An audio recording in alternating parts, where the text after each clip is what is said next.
10절부터 20절까지 말씀을 함께 합독하겠습니다. 10절의 말씀부터 합독하겠습니다. 너희 소돔의 관원들아, 여호와의 말씀을 들을지어다. 너희 고모라의 백성아, 우리 하나님의 법에 귀를 기울일지어다. 여호와께서 말씀하시되 너희의 무수한 재물이 내게 무엇이 유익하뇨? 나는 순양의 번제와 살찐 짐승의 기름에 배불렀고, 나는 수송아지와 어린 양이나 순염소의 피를 기뻐하지 아니하노라. 너희가 내 앞에 보이러 오니 이것을 누가 너희에게 요구하였느냐? 내 마당만 밟을 뿐이니라. 헛된 재물을 다시 가져오지 말라. 분향은 내가 가증히 여기는 바요, 월삭과 안식일과 대회로 모이는 것도 그러하니 성애와 아울러 악을 행하는 것을 내가 견디지 못하겠노라. 내 마음이 너희의 월삭과 정한 절기를 싫어하나니 그것이 내게 무거운 짐이라. 내가 지기에 곤비하였느니라.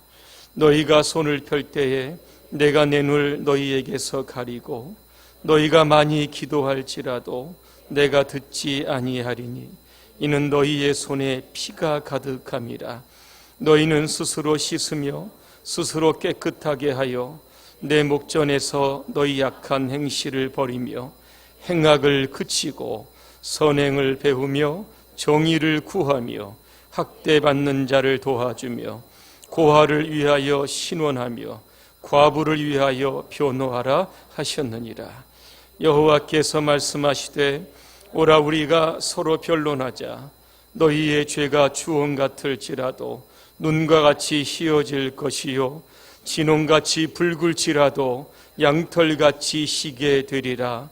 너희가 즐겨 순종하면 땅의 아름다운 소산을 먹을 것이요, 너희가 거절하여 배반하면 칼에 삼켜지리라.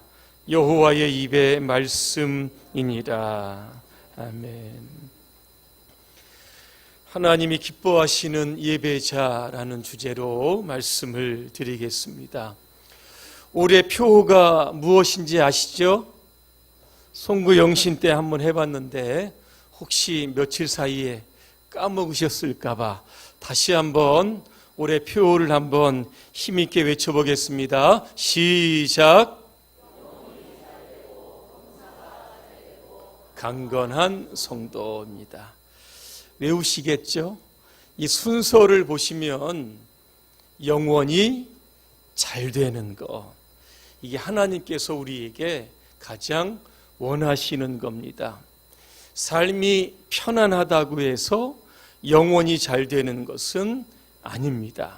사람은 육신이 편안해지면 영원히 오히려 약해집니다. 그래서 우리의 영혼이 더 강하고 튼튼하고 건강하게 될 수 있는 것이 무엇인가, 오늘 그 말씀에 한번 집중해 보려고 합니다.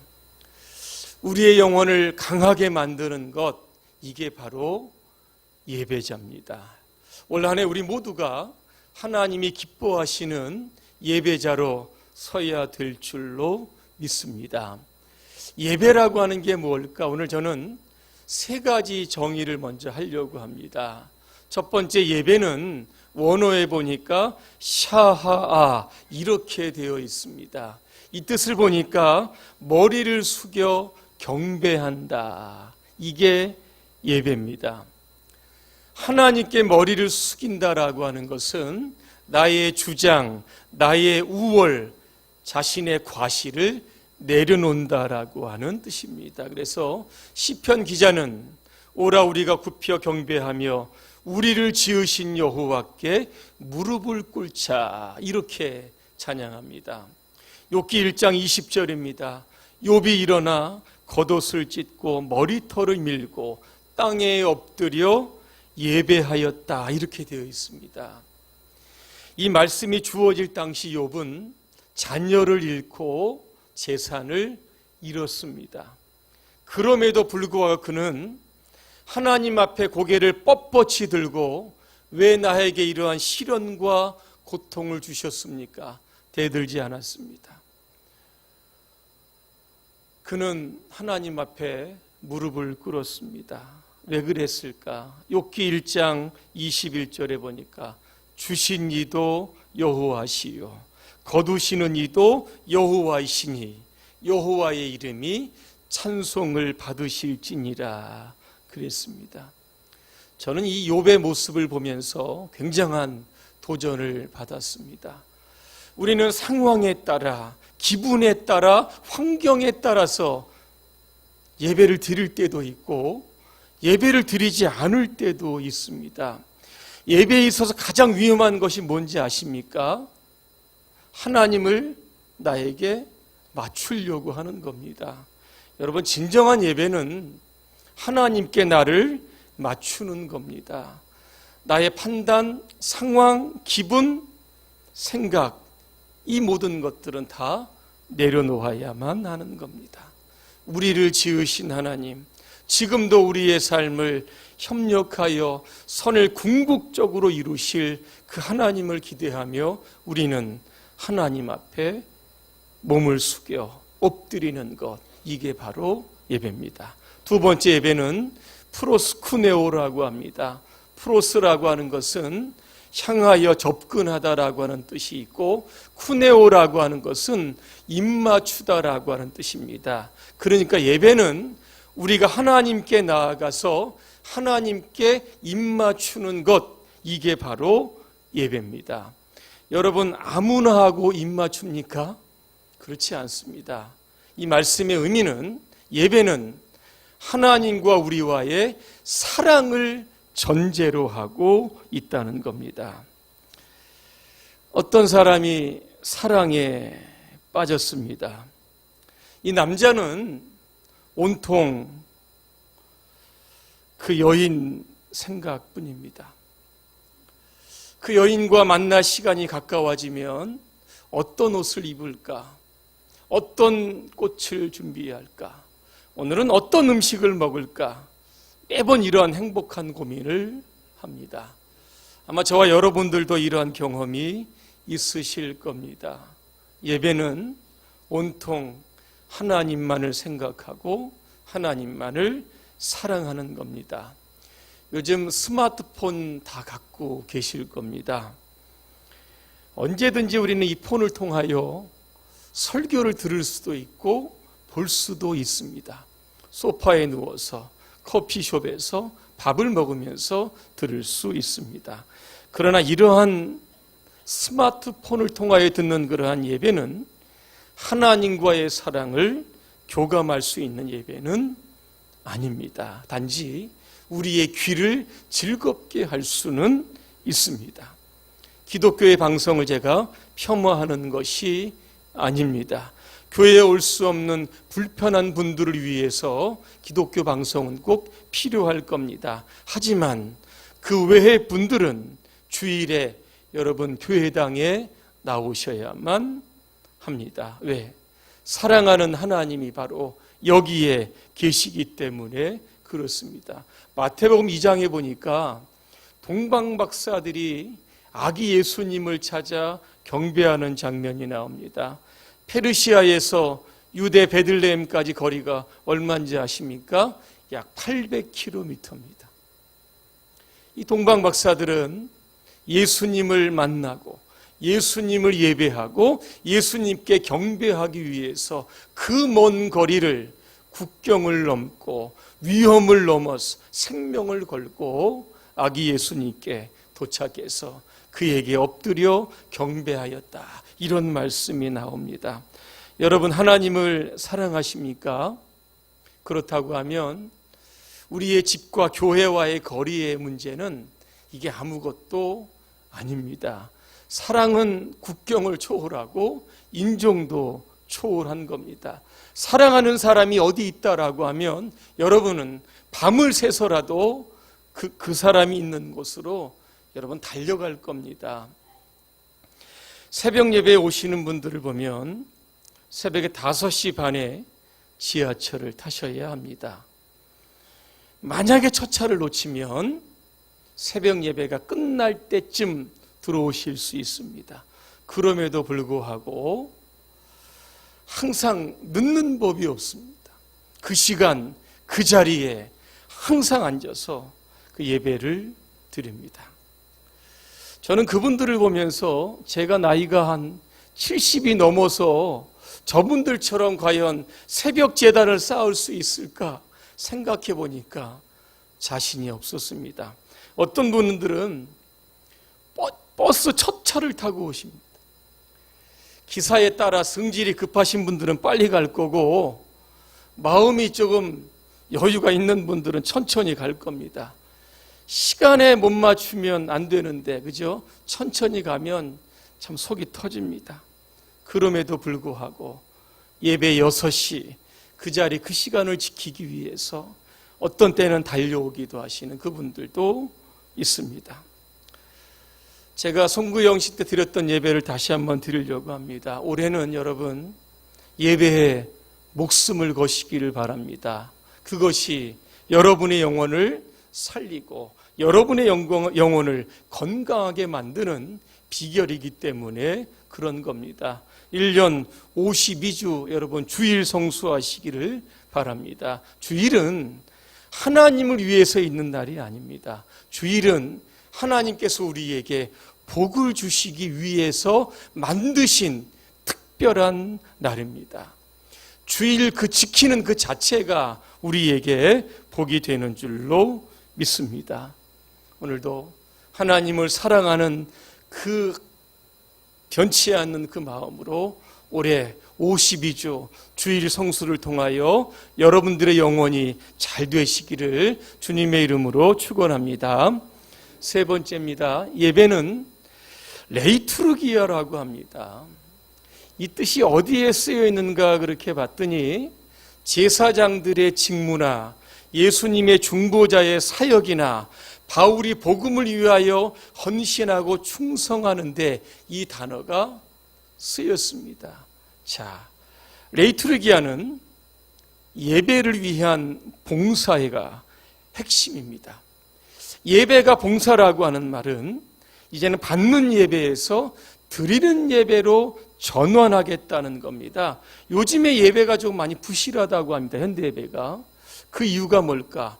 예배자의 봉사들이 줄어들기 때문에 그럽니다. 바꿔 이야기하면 예배에 관람하는 구경꾼들이 많아지고 있다는 뜻입니다. 예배는요, 모든 성도들이 공동으로 참여해야 합니다. 몇 분에 의해서 예배가 주도적으로 움직이는 것이 아니라 우리 모두가 예배를 위해서 최소한 한 가지의 사역에는 최선을 다할 수 있어야 하는 겁니다. 여러분은 예배를 위하여 어떤 사역을 하고 계십니까? 리처드 윈브란트 목사님은 예배를 이렇게 설명을 합니다. 아브라함이 이삭을 데리고 모리아 산으로 갑니다. 산 밑에서 종들에게 아브라함이 이런 이야기를 합니다. 너희는 여기서 나귀와 함께 기다리라. 내가 아이와 함께 저기 가서 예배하고 너희에게 돌아오리라 그랬습니다. 여러분, 왜 아브라함이 이삭을 데리고 모리아 산에 올라갑니까? 아들을 잡아 번제로 드리기 위해서입니다. 그러면 사랑하는 아들을 죽이는 것이 예배입니까? 이렇게 반문하는 분이 계실 겁니다. 그런데 아브라함은요, 예배, 하나님은 만날 때 하나님께서 나에게 주신 가장 소중한 것을 드리는 것, 이게 예배라고 생각했기 때문에 아들을 데리고 아들을 태울 장작을 등에 싣고 여러분 올라갔던 겁니다. 예배는 나의 가장 귀한 것을 드리는 겁니다. 여러분의 삶에 하나님 주신 가장 귀한 것, 그 무엇일까? 여러분 생각하시면서 그것들을 통하여 올 한 해 예배의 봉사자들이 되시기를 주님의 이름으로 축원합니다. 이제 본론으로 넘어가겠습니다. 오늘 본문은 이사야가 남유다의 지금의 상황을 우리 가운데 보여주고 있습니다. 그 당시 유다는 신흥 바벨론에 의해서 침략의 위험을 받고 있는 때였습니다. 그런데 남유다의 백성들은 신앙적으로, 도덕적으로 타락을 합니다. 도대체 죄를 지으면서도 그 죄를 죄로 인정하지 않습니다. 너무나 뻔뻔한 일들이 사회 안에 만연되었던 겁니다. 이로 인하여 바벨론에 의하여 나라가 망하게 됩니다. 이사야는 유다의 멸망의 원인을 바로 예배의 실패에서 찾고 있습니다.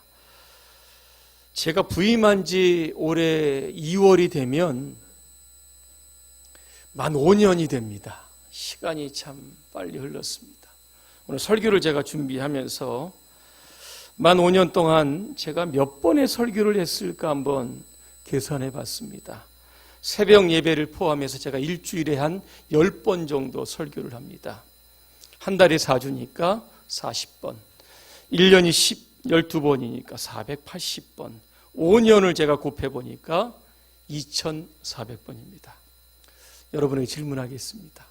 여러분은 저와 함께 5년이라고 하는 세월을 보내면서 예배를 드리고 설교를 들으셨습니다.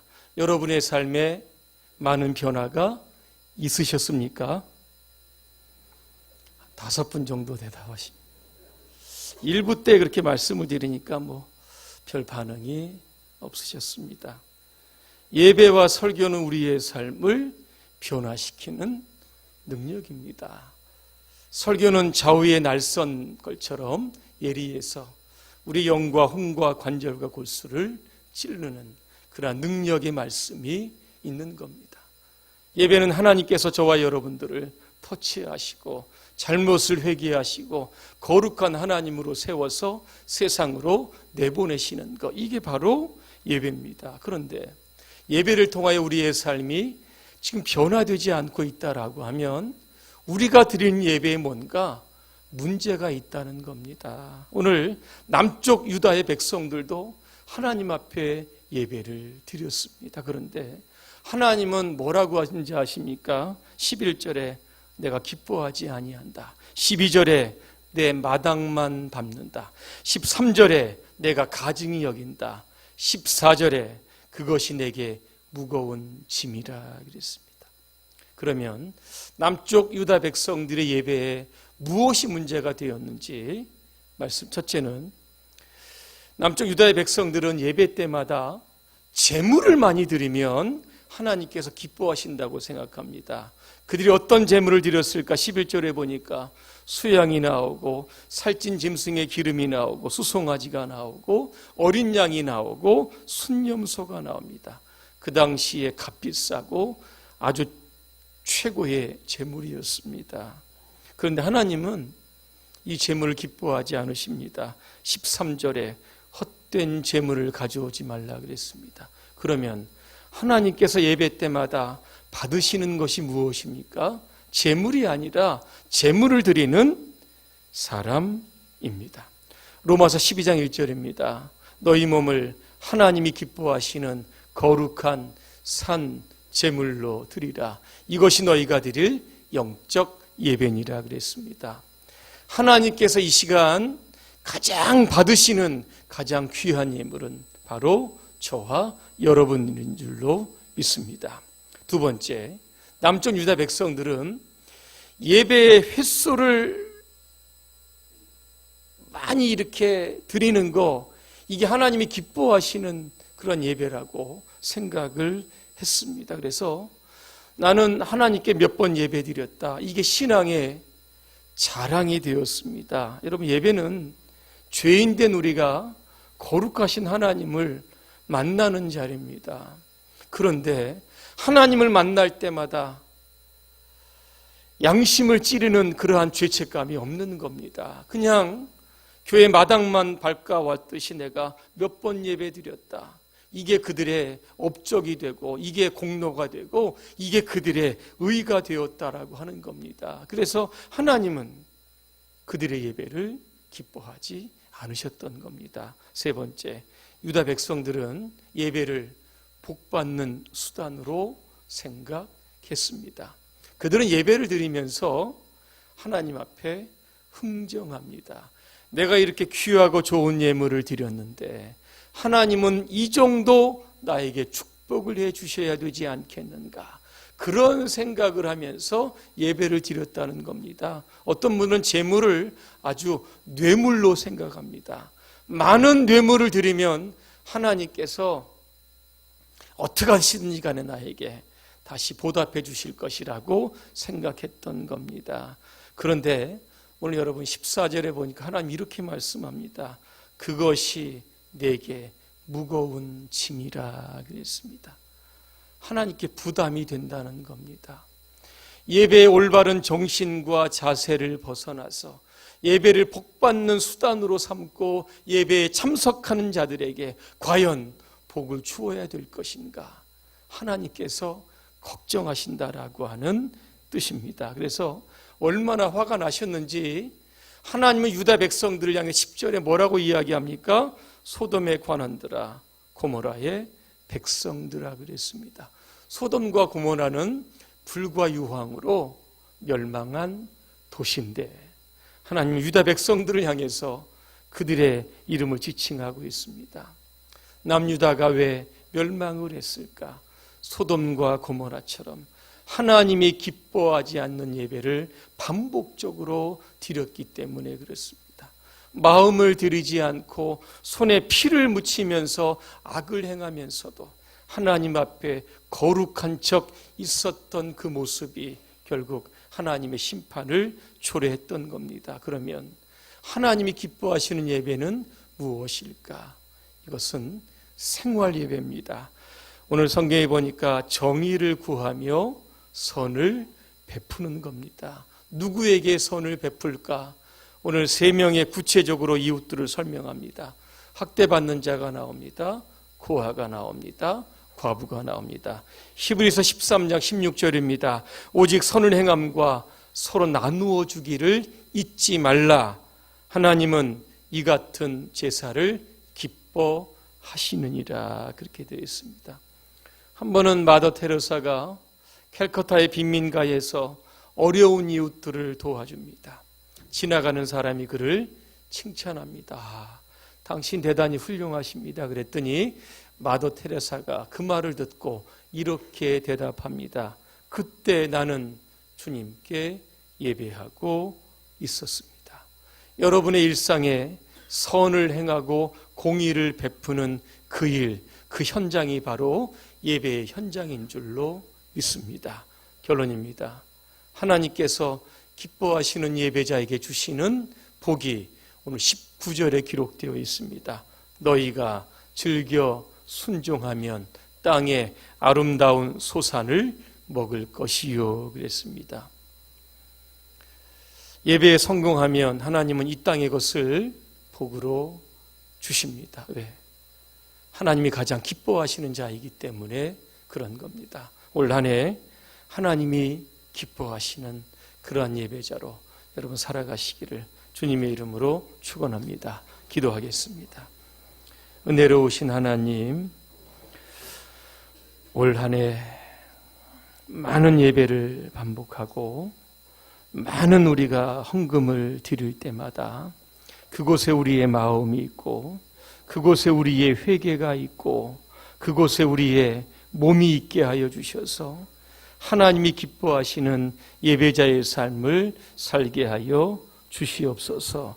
교회에서 예배뿐만 아니라 삶 속에서의 생활 예배를 통하여 이 땅의 어려운 이웃들을 돌보는 그런 예배자로 또한 살게 하여 주옵소서. 예수님의 이름으로 기도합니다. 아멘.